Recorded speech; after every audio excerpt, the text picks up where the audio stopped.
is going on, everybody? Welcome back to Phones and Drones. So today's October 18th. Apple had a press release extravaganza, I guess you can say, announcing the new iPad 10th generation with a complete redesign.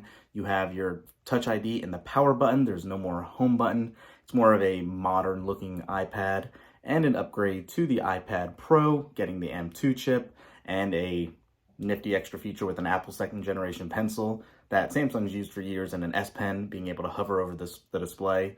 Nothing crazy or groundbreaking. The more exciting information is that they've just dropped the release candidates for 16.1 for iOS and iPadOS. So obviously for iPadOS, this will bring Stage Manager and all of these new features. Take it or love it, Stage Manager is about to be here. I was not a huge fan, but it'll be available on the 24th, official for all the regular public and developers today. iOS 16.1 is out now with all of those big changes that have been discussed for a while. No new features necessarily, aside from an Apple savings account, I guess you can call it. Just due to if you use Apple Pay in your wallet app, you're able to actually jump in, and we're going to go over this more thoroughly. But for your Apple Cash, you can have a savings account added to it at a higher interest rate. Live Activities API, I've said it before in my other videos, this is going to be one of the best new features of this release. And obviously all those other little tips and tricks that are coming along with this release. So again, go download that if you have a developer profile right now. The RC candidate for everyone else in the traditional regular build will be next week. Obviously, all these new iPads will release next Wednesday as well. I'm sure they're going to come bundled with 16.1 if you're getting one. We will be doing our hands-on next week for those also. But for now, let's jump into this and see what we can find in 16.1's final RC build. All right, so for starters, let's go ahead and check out what the new build number is going to be on here. So for iOS 16.1, you can see this release candidate build is 20B79. And if we actually scroll through, you can see for the most part what we have been seeing for the last couple of beta releases. Nothing immediately stands out and looks to have changed here right from the settings menu. Obviously, the big change, like I was talking about, is going to be those Live Activities API.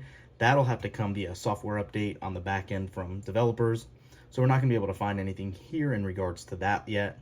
So if you hop into the wallet app, you should be able to eventually go into the Apple Cash account and have an option here for that new savings account if you're interested in doing that. It's supposed to be a higher rate. Nothing was announced as far as what exactly that will be.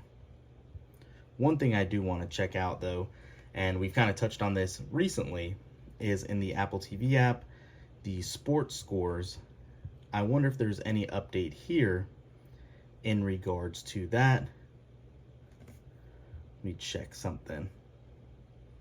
Live sports. I want to see if there's any sort of new update that now allows you to have this, and it doesn't seem like there is anything built in the app yet for that. Okay. It will be interesting to see and keep track of. Let's see in live event. No extra option here. So moving on, one thing that is live that we found is if you hop into your iCloud account and go under photos, you can now see that the shared library is available to be configured. You can see it says shared photos and videos of moments spent together with family and close friends in one library. And when you click it, you can see the new splash screen, iCloud shared photo library. Create a shared library to combine photos and videos of the people closest to you. You can only have one shared library, and whoever creates it will provide iCloud storage for all items. That's kind of important. Basically, what you're going to want to do, whoever has the largest iCloud storage available would want to create this library so you're not hindered by storage, since that person is going to provide the storage for everything posted in this group. Just something to consider. It's good to see it's live. When you say get started, you can see it says before you get started, photos and videos in the shared library will not be available on these devices until they're updated to the latest software. So obviously my Mac Air is not running the latest Mac OS yet, or my other iPhone. It is still on 16.0.3. So you can continue anyways or learn more. I'm going to cancel this for now. That is exactly how you would go about setting that up. You're going to also have key sharing in the wallet app, so that's going to be available. You'll be able to actually get into that by clicking on this, and you will see that new option. Also, speaking of this, while that loads, obviously you can see we don't have anything available right now, but have you guys had anything available to pull up in your order search yet? Comment down below. This new feature was added in iOS 16, and we have not had a single item, whether it be from the App Store itself, from Apple Store, or any other partner to load up here for us. Pretty interesting. Let me know if you guys have had any more luck with that. Aside from that, we talked about the new Apple Card savings account that'll come up, but you also as well will have all those live activity support in third-party apps, that new clean energy charging solution that we talked about prior. And in case you missed that video, I'll show you where that is as well. It's simply going to be under battery health and charging. And here's that clean energy charging if you so choose to want to utilize that. I think it's kind of a wasted effort just because of how minimal of an impact charging an iPhone could be. Obviously, millions of people using it, you'll see some sort of benefit, but that's a little random one. I like to have my phone charged whenever I need it, not at a certain point for that. Also, I believe you're going to have a new update for Matter support accessories. Those are going to be starting to roll out in the very near future in the Home app. And obviously, more reachability support for that new dynamic island. If you had to pull it down, the island will now go with it.